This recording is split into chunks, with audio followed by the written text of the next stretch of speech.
في كتير طرق وسط الحياة تاهوا فيها ناس وطرق تبان مفروشة ورد وتنتهي بألم وضيق،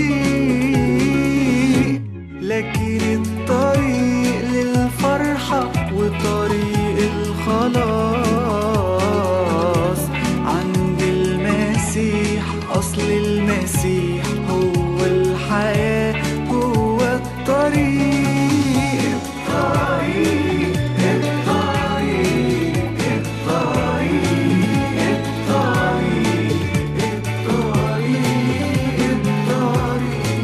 الطريق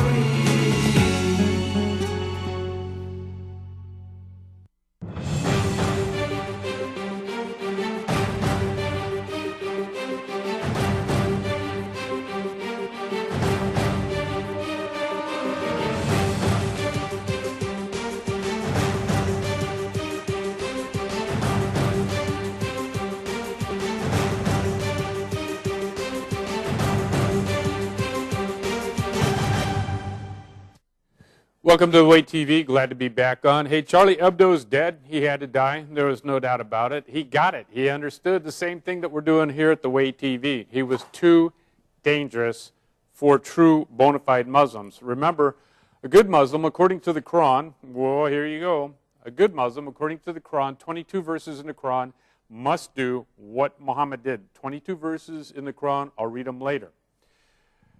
It's interesting, Charlie Hebdo was not a Christian, he was not a Jew, he was not a Muslim, he was not a Buddhist, he was an atheist. The guy understood the concept of keep it simple and going to the root, the fundamental cause of exactly what this phenomenon called Islam is based on. And I just said it.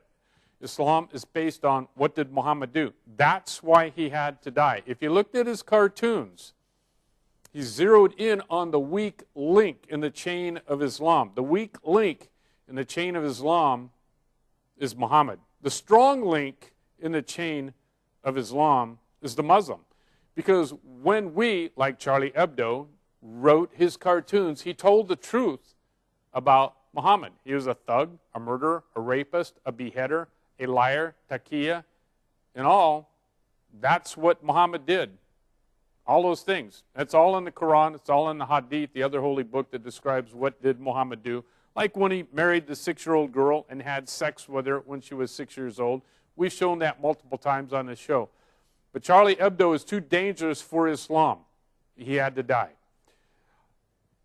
While he's an atheist, God works in mysterious ways, and I believe that the murder of Charlie Hebdo is a monumental watershed moment, breaking the dam, when even the journalists of the world arise, their eyes are open, their ears are open, and they can finally understand Islam is inherently dangerous. The DNA, metaphorically, the DNA, the genomes of Islam, what did Muhammad do, have been exposed for the whole world.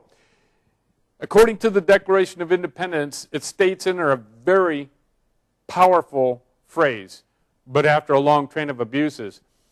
It's been a long train of abuses for 1,400 years since Islam has expanded and blown through the world and destroyed everything like an army of locusts, not creating anything, not algebra, certainly not algebra.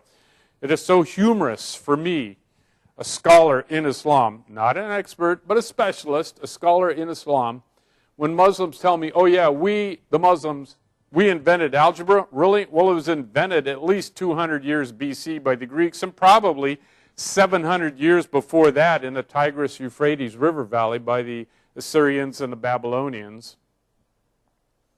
So Muhammad lives in the 7th century or 6th century, sometime around there, hundreds and hundreds, maybe even 1,000 years after algebra was invented, and yet the Muslims try to take credit for it.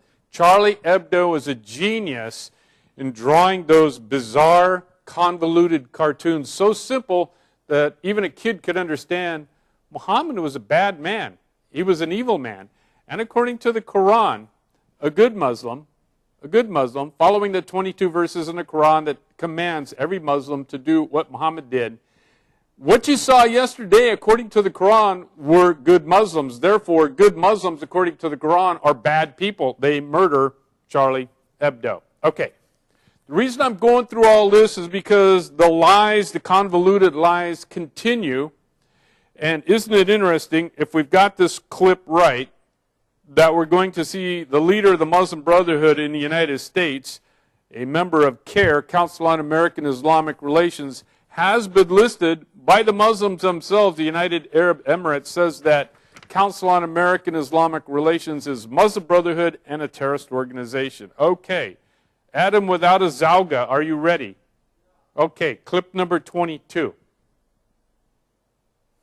Islamic leaders across the world have condemned the attack in Paris, but what is the role of moderate Muslims in battling extremism? Nihad Awad is the executive director and co-founder of the Council on American Islamic Relations.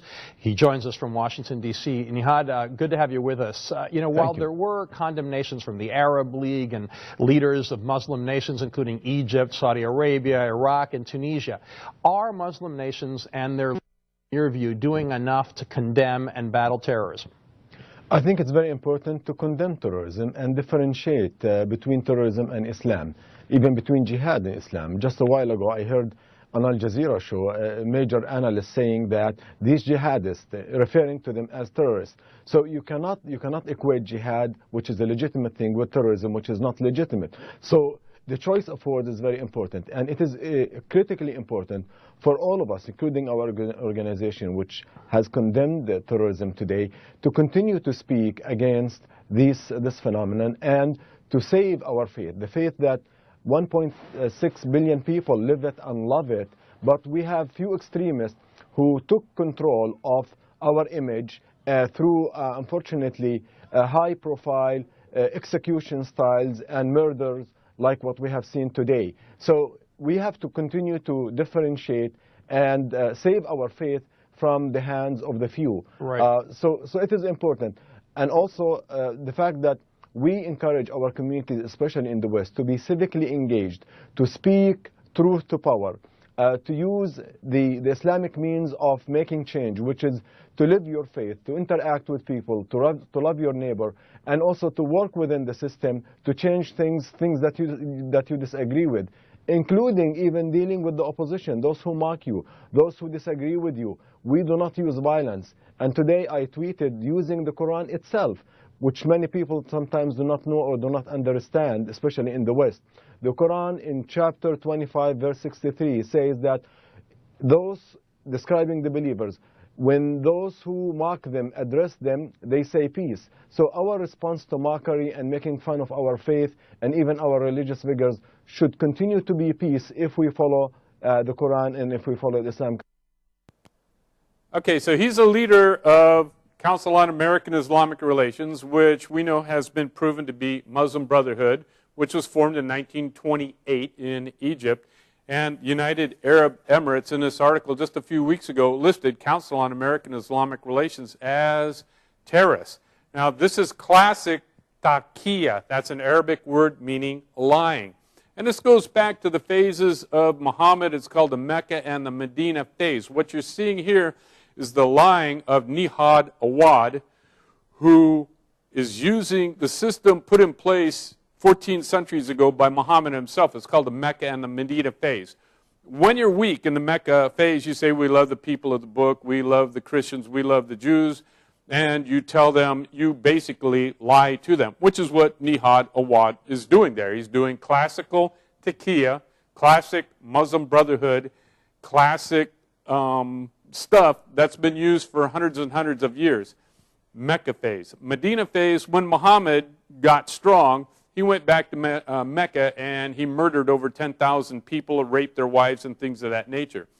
So what you have here is an interesting dichotomy. You're having in France, because they're coming close to 10% of the Muslims per host, MPH, of the nation of France. And we know from showing on the show many, many times, the clip that shows as Islam grows 1 percentile at a time, they become more and more like the Medina phase, being more vicious and actually doing what did Muhammad do. The men who murdered Charlie Hebdo yesterday for merely telling the truth. Nihad Awad says that he was disrespecting the Prophet and belittling the Prophet. No, he was not. He was showing the truth of the Prophet. For example, when Geraldo Rivera, when his crew interviewed me, they said that I insulted the Prophet Muhammad, to which my automatic response was, how could I insult a prophet, a man who had sex with a 6-year-old girl and had sex with a dead woman, copulated with her? That's all found in the Quran and the Hadith. We have proof, evidence, and facts of that. I actually had my book, The Perfect Man, with me that cites chapter and verse in the Quran and the Hadith talking about those instances. But it was interesting, the way the journalists, the media, Geraldo and those guys responded was to merely say, I was lying. I've been involved in a number of First Amendment federal lawsuits, and I know proof, evidence, and facts. So I had my proof, evidence, and facts of that book there, and I had my proof, evidence, and facts with the Quran, citing from it directly. The response of the journalists was to scoff and belittle me and call me a liar and things of that nature, ad hominem attacks. But they never responded properly. In a court of law, sitting on the witness stand, the judge would have said, that's non-responsive, you must answer the question. But they don't. So what happened was that Charlie Hebdo, the only way that the Muslims, Muslim Brotherhood, Nihad, Awad, CARE, operating, doing what did Muhammad do, when they had the opportunity and a chance, as they had yesterday, was to murder Charlie Hebdo. The weak link of Islam is what did Muhammad do? Muhammad himself. The strong link of Islam is the Muslim. He will kill you. That's a strong link. That's a weak link, Muhammad, and a strong link, the Muslim will kill you. This happens every time. Clip number 20. Let's see how they train up the children to know the common law of what did Muhammad do. Clip number 20. Nearly 9 years after 9/11, the United States is still facing a major terror threat. You may be surprised to learn who agents are catching trying to cross the border from Mexico. We reviewed congressional reports and traveled to the Southwest to find a threat that affects us here in Metro Atlanta. The Border Patrol uses choppers, ATVs, and horses to patrol the 2,000-mile southwest border. Most of the illegals caught crossing are from Mexico or South America, but thousands are classified as OTMs, other than Mexicans, including hundreds from nations that sponsor terror. These are the records we obtained at this federal detention center near Phoenix, Arizona. We found illegals from Afghanistan, Egypt, Iran, Iraq, Pakistan, Sudan, and Yemen in custody. We have left the back door to the United States open. Former Arizona Congressman J.D. Hayworth has seen the intelligence reports. And we have to understand that there are people who definitely mean to do us harm who have crossed that border. This Arizona rancher doesn't want to be identified because he fears the Mexican cartels who smuggle drugs and people near his property. This Muslim prayer rug was found on his ranch. It's just one more indicator that there's a whole lot more than just a few poor Mexicans coming into the United States. There's more. This congressional report on border threats confirms members of Hezbollah have crossed the southwest border. It also contains photos of military jackets found on the border.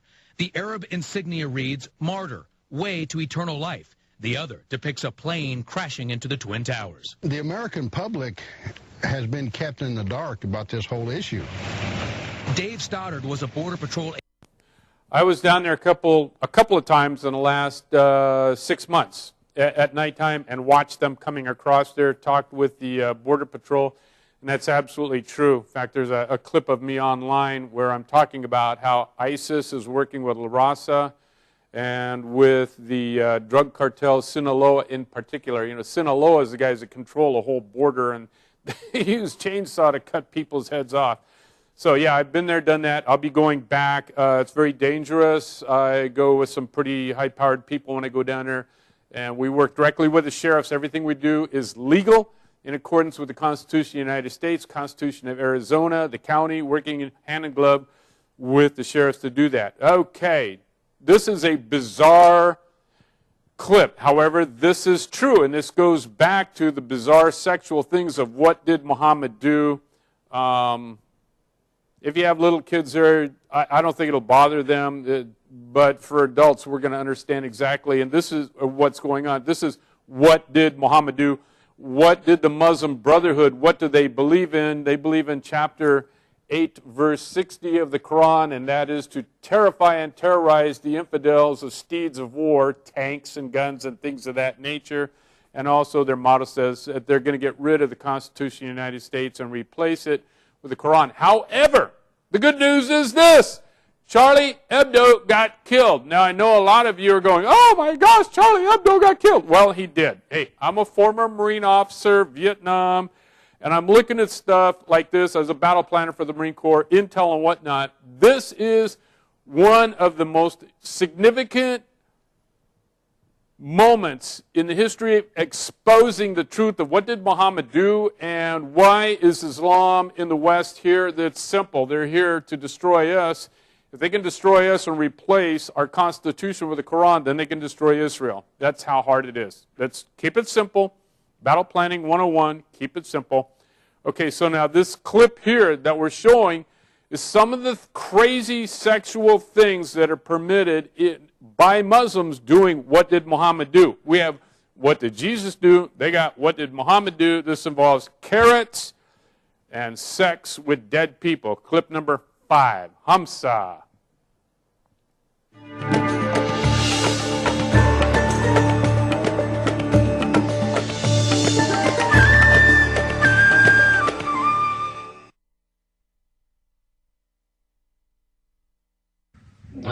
أفتيت بجواز لجوء المرأة إلى نوع من الخضار لتلبية رغبتها الجنسية. واش يصدم عباد الله سي زمزم منين جبتيه؟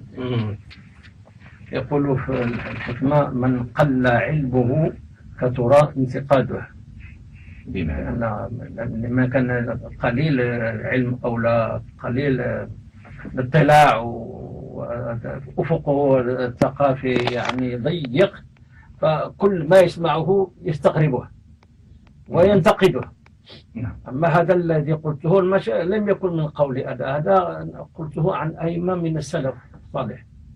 يعني قالوا بهذه الفتوى المرأة اللي هي غير متزوجة، ربما كانت متزوجة ومات زوجها أو لم يتيسر لها الزواج والغريزة الجنسية تقاومها، وطبعا نعرف أن الغريزة هذه عاتية، فهي تهربا من الحرام وحفاظا على عفتها تلجأ إلى مثل هذه الأمور للتخفيف عن هذا الضغط عن نفسها. شوف شيء غريب وعجيب. هذا المشكل أنهم لا يعرفون الثقافة الشرعية. سئلت منذ أيام قليلة من طرف جريدة الصباح عن الرجل الذي يأتي زوجته بعد موتها،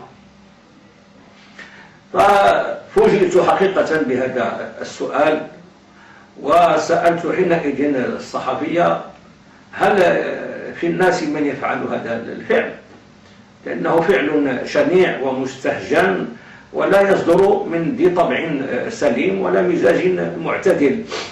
لا يفعل هذا إلا من كان مختلا إما عقليا أو نفسانيا.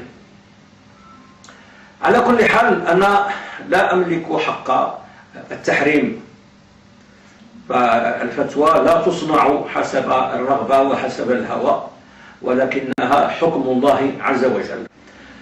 لهذا لا حق لي أن أحرم هذا الفعل بمجرد رأيي رغم شناعته وبشاعته. الدليل الذي استندت إليه في هذه الواقعة وهو أن موت المرأة لا يقطع علاقة الزوجية بزوجها.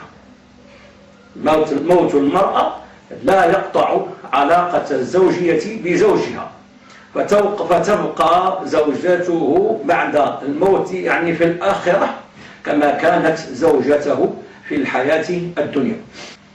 إذن فهذا يعني واضح وصريح في أن العلاقة الزوجية لا تنقطع بموت المرأة، فتبقى المرأة زوجة لزوجها.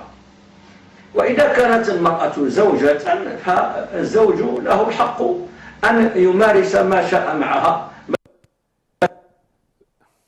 All right, so the first guy says because Westerners or non-Muslims are ignorant of what the Muslim culture is and stuff. They don't understand it. Well, okay.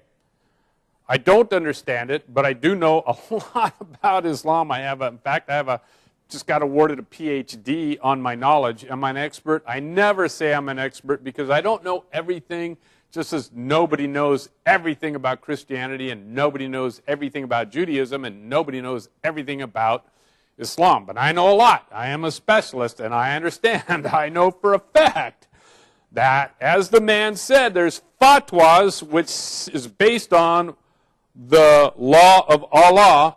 And again, what did Muhammad do is the basis of what they did. So let me read the two fatwas.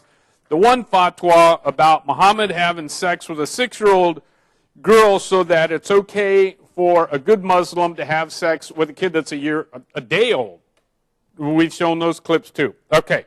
And then I'll do the hadith about Muhammad jumping into an open grave and copulating with a dead woman, because this goes back to the first guy we showed, the leader of the Muslim Brotherhood, Nihad Awad of CARE, Council on American Islamic Relations, stepping out and saying that good Muslims oppose what happened to Charlie Hebdo yesterday. No, a good Muslim does what Muhammad did, and what Muhammad would do is to kill Charlie Hebdo.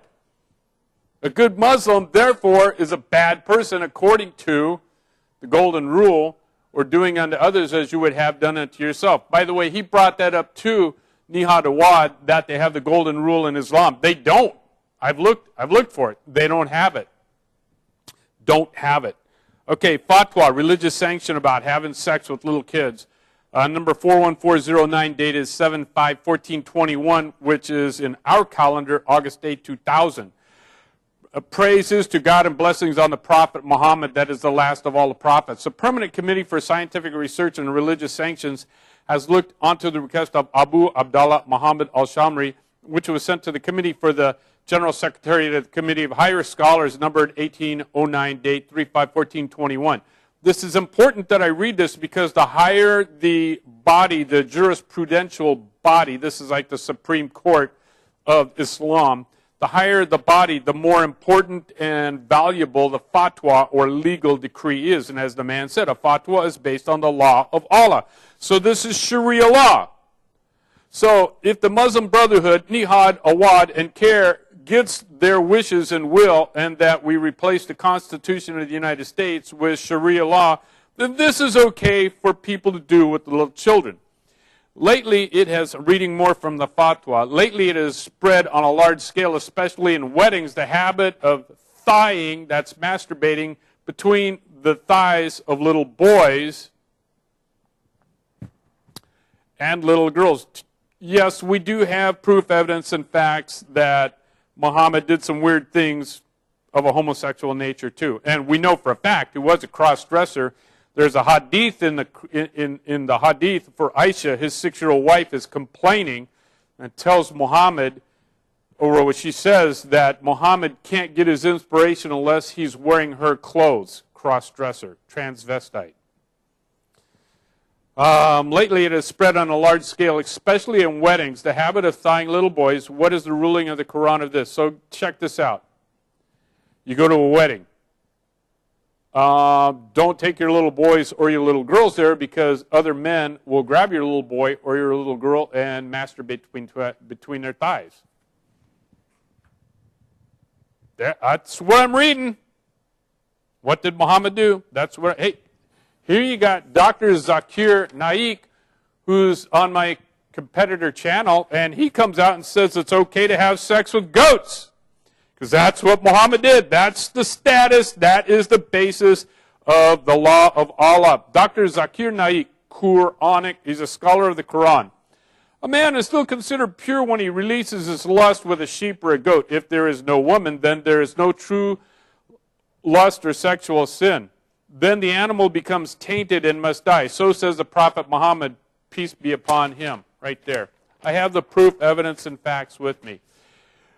It's interesting because I've gone to all the mosques in California, in Missouri, and always when I show the proof, evidence, and facts out of their Quran, out of their Hadith, then they automatically call me a liar. I'm reading it right out of their holy books.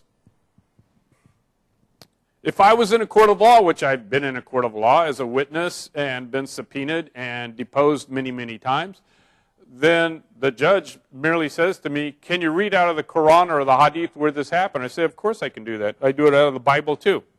Okay. So the Fatwa Committee, after studying the request, is it okay to masturbate between the thighs of little boys and girls?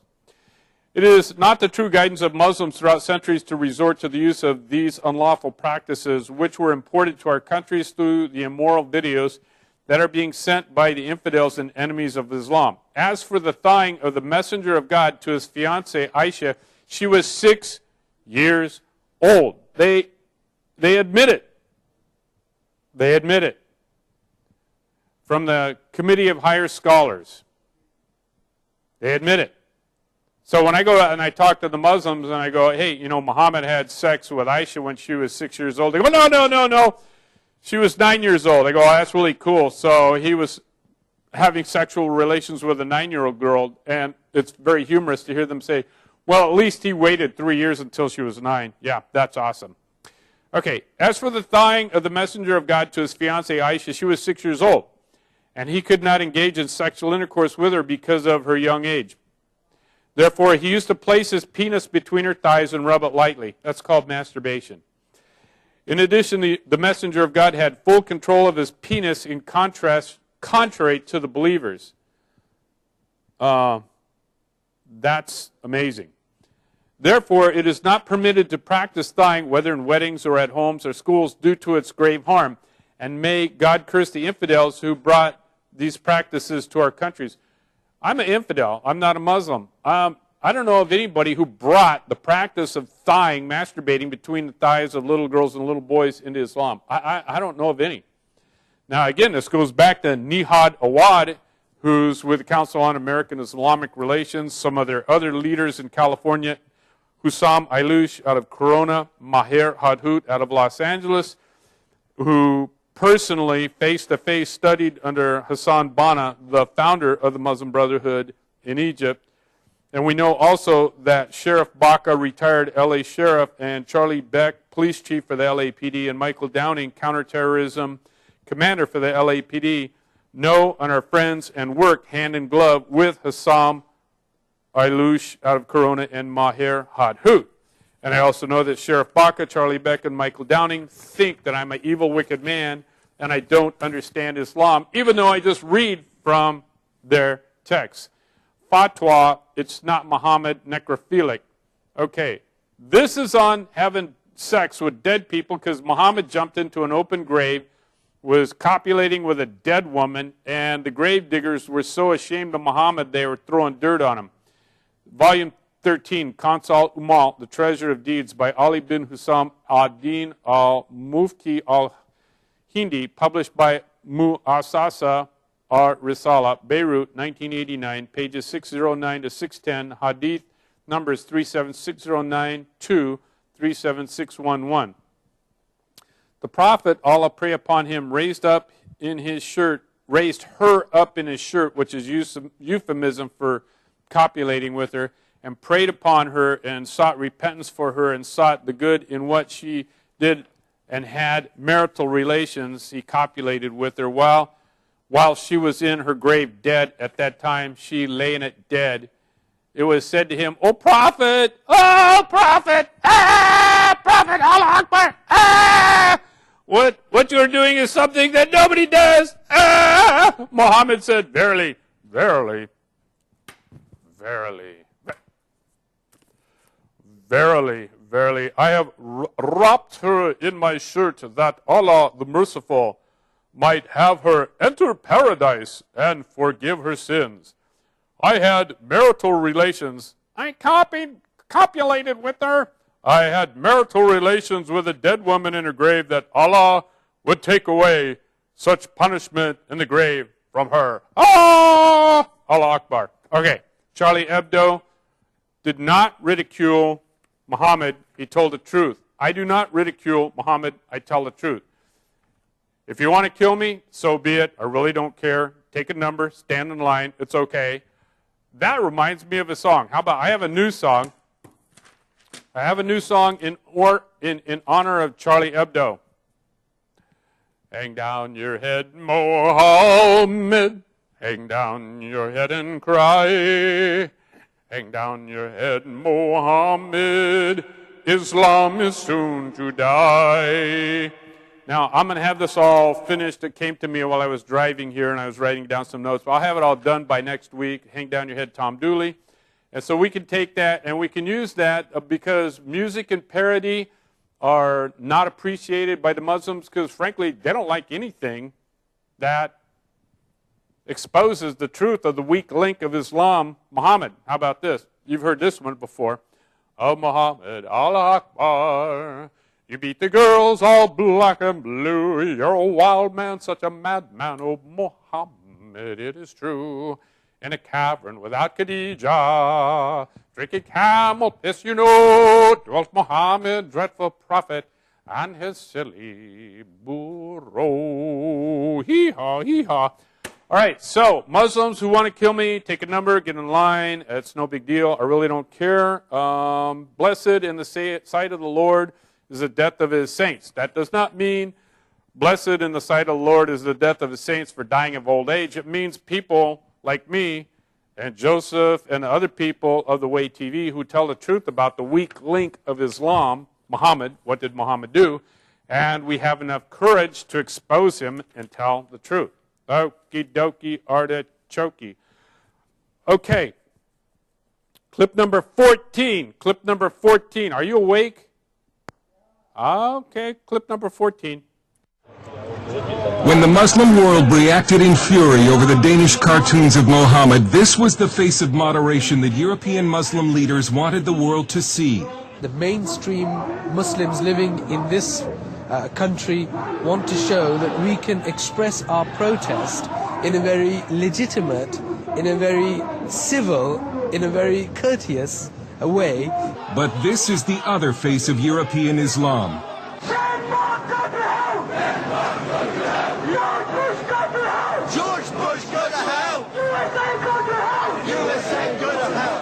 This is footage of the demonstration outside the Danish embassy in London, provided to CBN News by the NIFA Foundation, an anti-terrorism group. What you can't see in this video is that one of the demonstrators is dressed as a suicide bomber. Even moderate British Muslims were outraged that no one was arrested, even though British law forbids incitement to murder. But it follows a pattern of extraordinary and some would say dangerous tolerance of Muslim radicals.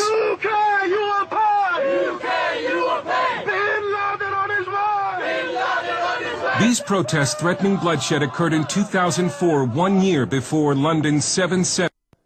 Well, there you go. And what's happening again with Charlie Hebdo for the first time now, the journalists are beginning to awaken, and that is pivotal. That is key, the journalists, because the journalists drive this whole thing. For example, after I was accused of being responsible for the murder of the ambassador to Libya, the mainstream media, they all surrounded me for hour after hour after hour, and they tried to browbeat me, and I said, you know what, I reject everything you're saying because I believe in telling the truth.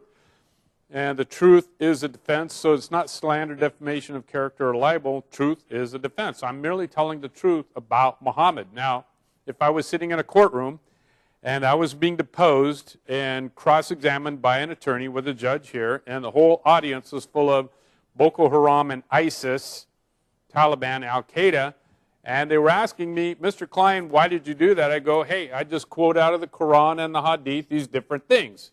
And if I looked out and I saw ISIS and Boko Haram, Al-Qaeda, and Taliban getting more and more angry, and finally, they got so angry they couldn't kill me because the bailiff and all the heavily armed people there to protect me, so they boil out of the courtroom and they murder everybody. Am I responsible for that? No. I have merely quoted what did Mohammed do, and that's exactly what Charlie Hebdo did. Now, the significant thing is that the media, the journalists, all with the exception of Charlie Hebdo and a few others like myself and the Way TV, were too afraid, too intimidated to come out and tell the truth. Now they have kicked sand in the face of the sleeping giant of the journalists, And now you're seeing the beginning of the end for Islam. I'm going to make a prophecy. I am a prophet. I don't ever do this. I will never do it again. But I'm doing it for significance. I prophesy that within 50 years, that almost 100% of the mosques in the West, especially in the United States, Canada, and Europe, will be burned to the ground. I prophesy this. I understand Levitical law. I understand Deuteronomy. If I'm wrong, it won't matter. I'm 64 years old now. In 50 years, I'll be long gone and dead in the grave. If they want to exhume my body like Oliver Cromwell and behead me and stick my head on a pole because I'm wrong, more power to them. I don't care. The reason people like Charlie Hebdo and myself and the Way TV are so dangerous to Islam is because we love our children, our grandchildren. We love our Jesus. We love our Bible. We love our Bible more than we love life itself. The interesting, huge difference is I'm not the same as a Muslim. I'm not going to go out and kill anybody. I will defend the 6th commandment in the 10 commandments, thou shalt not murder, also means thou shalt protect and preserve life, which is what I did as an enlisted and an officer in the Marine Corps, and I'm happy to do that. But I will never throw the first stone, and I will never try to kill these people, but I will defend myself. There's a gigantic difference between Islam and Christianity. The chasm is as far as Jesus and Satan, as far as Jesus and what did Muhammad do. Let's watch a good Muslim. Let's watch clip number Arba, clip number 4.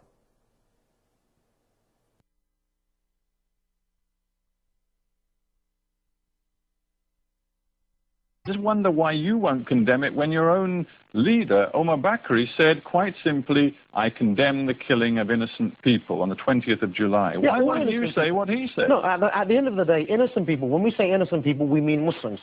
As far as non-Muslims are concerned, they have not accepted Islam. As far as we're concerned, that is a crime against God. I want to be clear about what you're saying. This is very important. You're saying only Muslims can count as innocent people. As far as Muslims are concerned, you're innocent if you are a Muslim, then you're innocent in the eyes of God. If you're a non-Muslim, then you're guilty of not believing in God. Yes, there were many victims. You're guilty. Guilty are you seriously suggesting that everybody on those tube trains and on that bus in London on July the 7th was in some way a legitimate target? You don't allow me to answer the question fully, Stephen. You're never going to get to the bottom of it. Let me begin by saying, as a Muslim, you must have allegiance where the Sharia says that you have allegiance. You must hate and love for the sake of Allah. You must praise and dispraise for what the Sharia says, you praise and dispraise. So as a Muslim, I must support my Muslim brothers and sisters, wherever they are in the world. I must have allegiance with them. I must cooperate with them. I must love them. And similarly, on the other hand, I must have hatred towards everything which is non-Islam. You know what, I'm trying not to interrupt you too much, but I still don't feel you have addressed my question. Were those people on the underground trains and on the bus legitimate targets because they were not Muslim? I'm coming on to your point.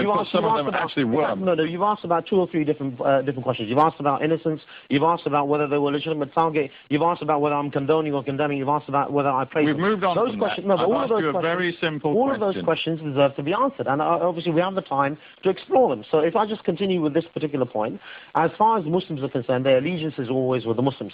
So I will never condemn a Muslim for what he does. Indeed, I must stand with him, whether he's an oppressor or oppressed. Sheikh Bakri declared Britain to be Dar al-Harb, which basically means a land of war, a land where... Britain's always been Dar al-Harb. Britain's always been Dar al-Harb. Dar al-Harb is a place where there is non-Islamic law. The whole world today is Dar al-Harb. The point about being a land which is Dar al-Harb is that you and your group, therefore, feel you have license to conduct violent operations within it. Fact is that the whole world is Dar al-Harb. There are certain areas where the Muslims are actively liberating their land. So why on the 18th of January did Omar Bakri declare Britain to be Dar al-Harb? If it's always been the case, why did he choose to say it? Yeah, because you never bothered to listen to him before. But the fact is that Britain changed from being Dar al-Harb to being Darul Fitna. Darul Fitna is a place where the Muslims no longer have sanctity for their life and their wealth. That was the change. Otherwise, Britain has always been Darul Harb. Zawahri has said that he believes there will be, should be, new operations in London, inshallah, God willing. Do you feel the same way? But I think that's inevitable. If you don't change the cause of what took place on 7/7, I'm not asking you if you feel it's inevitable. I'm asking you if, like him, you are calling for them. No, what we're calling for the British public and the British government to wake up, withdraw your forces from I'm Iraq. asking you not to talk about the British government. I'm asking you to give me your opinion on Al-Qaeda's leaders' new calls for attacks in the United Kingdom and in London. That's his call, isn't it? So obviously, so I'm asking you, will you condemn it? No, I can never condemn a Muslim brother. I will never condemn a Muslim brother. I will always stand with my Muslim brother. Whether so you stand with him, you want those attacks to continue in London. You stand with him, you just said... I'm finished my sentence, let me finish my sentence. I will stand with my Muslim brother whether he's an oppressor or oppressed. All right, what you saw there, that's truly what a good Muslim believes in. And Nihad Awad, whom we started off with, I'm going to show that clip again in a few minutes. Nihad Awad agrees with that fellow, Anjam Chowdhury. He believes in what that fellow, Anjam Chowdhury, because that's Muslim Brotherhood, which is based on what did Muhammad do. 22 verses in the Quran tell a good Muslim to be a bad person, according to us. We as Christians and Jews, we turn the cheek, we try to get along, come let us reason. We try to use proof, evidence, and facts. But under Islam, what did Muhammad do? You saw it right there. So in other words, if you lived in some place like Dearborn, Michigan, with a preponderance now of being taken over by Muslims, if, let's say, for example, your wife is murdered by a Muslim man in Dearborn and they call together a trial and the 12 jurors are all Muslims and you're trying to get a fair trial, you're not going to get a fair trial. You're not going to get fairness. You're not going to get equity. You're not going to get you're not going to get do unto others as you would have done unto yourself, or the negative of that, do not unto others as you would not have done unto yourself. What you're going to get is the jury of all Muslims agree with Anjam Chowdhury. So does Nihad Awad. So does Hussam Ailush of Corona. So does Maher Hathout of Los Angeles. All three Muslim Brotherhoods, part and parcel members of Council on American Islamic Relations, which has been declared to be by the United Arab Emirates to be a terrorist organization. That is the injustice you're going to get. While our justice system obviously is not perfect, it's a lot better than going to a trial that's based on, are you a Muslim or not a Muslim? Just as it says the sojourner will be treated in Israel as the citizen of Israel with the same privileges and immunities when it comes to due process, not under Islam, not under what did Muhammad do. Absolutely not. All right. Mr. Adam, did you have a Merry Christmas? Did you have a Happy New Year? Okay, good. All right, so as sad as it is that Charlie Hebdo is dead, this is causing a Happy New Year and a Merry Christmas for billions of people around the world, because now, finally, after years and years and years of lying by people like Nihad Awad and our leaders, including George W. Bush, whom we've shown clips that says that we worship the same God. Muslims and Christians worship the same God, according to George Bush. Okay. But now, with the murder of a journalist, just like the journalists didn't care, the reporters didn't care, the people were getting beheaded at all, until their own got beheaded by ISIS. Now, with Charlie Hebdo, we are at the beginning, the threshold, the incipient stages of the third great jihad. We will be fighting back in self-defense in accordance with just warfare theory as presented in the Bible, 2 Kings chapter 11 and Romans 13, that the people of the world will now begin fighting back properly in self-defense only, and eventually what will happen is that the whole world in a gigantic civil war will take on the Muslims. So if you're a Muslim and you think that you've got it free and easy because you killed Charlie Hebdo and you think ISIS is going to win and all these other guys, all you're doing is causing non-Muslims to awaken, to have their eyes open and their ears open, so that they will begin defending their wives, their girls, their families, their children. Yeah. Okay. Clip number 13. Clip number 13.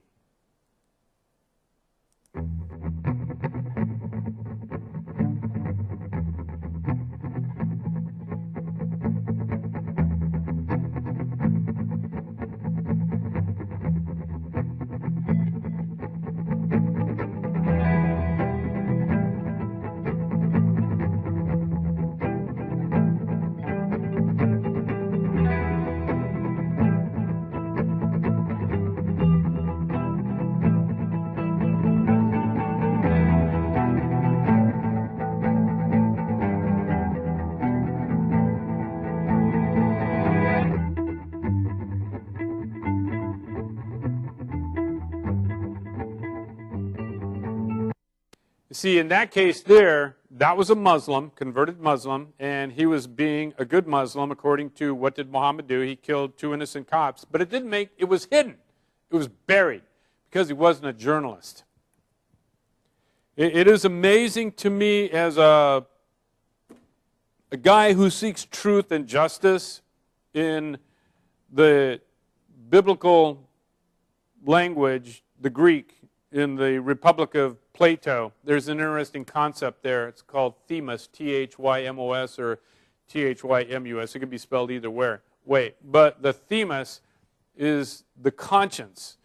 And the ancient Greeks, Plato, Aristotle, Socrates, those guys, and the Apostle Paul understood, because he was fluent in Greek, they understood that the themos was the place of rage. Well, what causes rage? Well, when you see your daughter or your granddaughter kidnapped, brutalized, raped, and murdered, if you don't feel rage, you probably don't have a conscience. Isn't it interesting that the definition of a psychopath is a person whose conscience has been so calloused and seared that he doesn't even feel remorse when he does these evil and wicked things.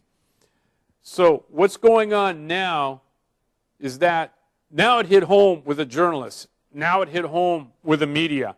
And now they're feeling that themos. They're feeling that seed of rage. And they're confused because now for years and years and years, George W. Bush and the Democrats have been lying that Islam is a religion of peace that's been hijacked by a few radicals. That is crazy. The DNA, the genomes, the building blocks of the common law, the philosophy, and the axiology, the ethics of Islam are based on what did Muhammad do. And when you see little children being kidnapped, raped, murdered, little girls being kidnapped, raped, murdered, women being kidnapped, raped, murdered, evidently for the media, that's okay. Evidently for the journalists, that's okay. When it's policemen who are killed, that's okay. When it's our soldiers and Marines, Navy, Air Force, and Coast Guard guys being killed, that's okay. That's a sad statement. That is a sad statement based on facts, evidence, and proof for the community of journalists and the media. In fact, it's shameful. So that people don't have the sensibility, the ability, the sensual ability to sense that other people hurt and that they can't expose the truth of Islam because they're, for some way, their eyes are blinded, their ears are deaf, they're multiculturalists, they are cardinals and bishops in the theology of multiculturalism who states that anybody who says one religion is different from another religion is a heretic and has to be eliminated and taken out of the link of providing information, which sadly the estate of the media have become so jaded and consumed with following their own power, getting, as this famous political scientist expressed, life is an endless quest for power ceasing only in death.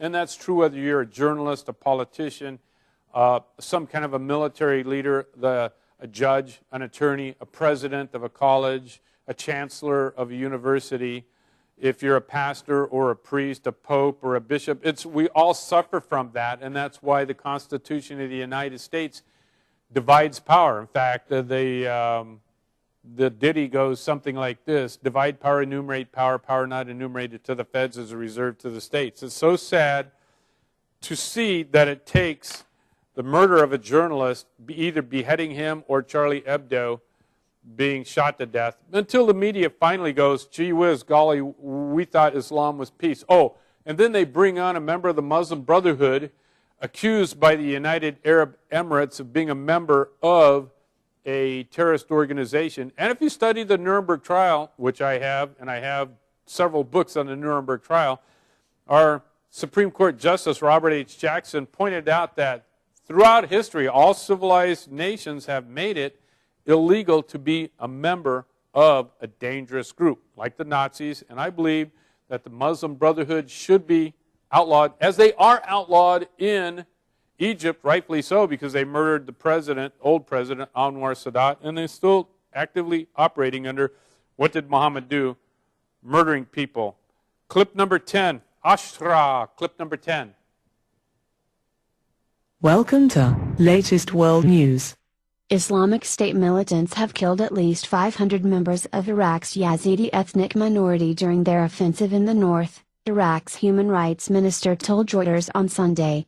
Mohammed Shia al-Sudani said the Sunni militants had also buried alive some of their victims, including women and children. Some 300 women were kidnapped as slaves, he added. We have striking evidence of including women and children buried alive. Wow. Oh, Muhammad, Allah Akbar, you beat the girls all black and blue. You're a wild man, such a madman. Oh, Muhammad, it is true. In a cavern without Khadijah, drinking camel piss, you know. Dwelt Muhammad, dreadful prophet, and his silly old burro. Hee-haw, hee-haw. I am not insulting the prophet. He insults himself because this is what Muhammad did. And this is exactly why ISIS takes women and children and buries them alive. Rule number 1 in battle planning, know your enemy. Know your enemy. Know the Quran. Know the Hadith. You know what? You are no longer safe from Islam. Every mosque in the United States and Canada, in Mexico, in Europe, every mosque supported, funded by the Saudi Arabians teaches this, period. We have tons of proof, evidence, and facts on this from James Woolsey, former CIA commander, through Freedom House. It's available online. It's all right there. You can run and hide. You can be an ostrich. You know, you can jump off the cliff like a lemming, and you can say, oh, I'm not going to listen. That's fine. But sometime in the next 50 years, very soon, hey, for Charlie Hebdo, it's past tense. It was yesterday. For the journalists who got their heads cut off a couple of weeks, a couple of months ago, it's not tomorrow. It's not in the future. It's done. It's past tense. It's past pluperfect. It's over. Soon, you, your daughters, your women, your boys, your girls, your children, your families are going to be confronted by Islam. My family, for years. My own son, praise God, is alive. We don't know how. He was seriously blown up, seriously wounded by a suicide bomber and then shot up while he was trying as a medic to help the people of Iraq, the Muslims of Iraq. Me, myself, many times surrounded by the Muslims, all doing their Allah Akbar trick. They're going to kill me and everything. In fact, every time I went to the mosque, I had people with me, Christians, who were fluent in Arabic and in English, and whenever I would walk up to the Muslim dressed like Osama bin Laden or Yasser Arafat and ask them, why are you here? Why are you doing this? They would start off in English lying, oh, we love you, we honor you, we love the First Amendment, exactly as Nihad Awad did when we started this off. And then very soon, because I kept asking questions very quietly, very civilly, very nicely, they would grow angry with me, and then they would say in Arabic, oh, we're going to kill Mr. Steve, we're going to chop off his head. Let us begin, or let us end with where we begin. Adam? Let's end with clip number 22 again with the Muslim Brotherhood. Clip number 22. Islamic leaders across the world have condemned the attack in Paris. But what is the role of moderate Muslims in battling extremism? Nihad Awad is the executive director and co-founder of the Council on American Islamic Relations. He joins us from Washington, D.C. Nihad, good to have you with us. While there were condemnations from the Arab League and leaders of Muslim nations, including Egypt, Saudi Arabia, Iraq, and Tunisia, are Muslim nations and their, in your view, doing enough to condemn and battle terrorism? I think it's very important to condemn terrorism and differentiate between terrorism and Islam, even between jihad and Islam. Just a while ago, I heard... Yeah, he condemns terrorism. Terrorism for him is me. Terrorism for Nihad Awad is any American, any non-Muslim, a Brit, a Frenchman, an Italian, a Dutchman, Norwegian, Mexican, Canadian, Chinese, Japanese, Korean, a Kiwi, Aussie, anybody who tries to stop Islam by telling the truth about Muhammad, and God forbid for the Muslim that somebody like me or my son would not only stand up to them, but defend our women and our children, our men to the death. Killing Muslims, that for them is a terrorist. Killing Charlie Hebdo for the Muslim, a good Muslim, what did Muhammad do? It was not an act of terrorism. It was an act of honor, because that's exactly based on the Quran, the 22 verses of the Quran. What did Muhammad do? Nihad Awad, Hussam, Ailush, Maher, Hadhut, through care, all members of the Muslim Brotherhood, which is based on Surah 860, chapter 860, strike, tear into the infidel, use steeds of war, and kill them. That is exactly what we're facing, and ladies and gentlemen, your daughters, your sons, your grandchildren will face this, and in 50 years, within 50 years, I prophesy that every mosque in the Western world will be burned to the ground to protect our children. Praise Jesus, pray God. Adios.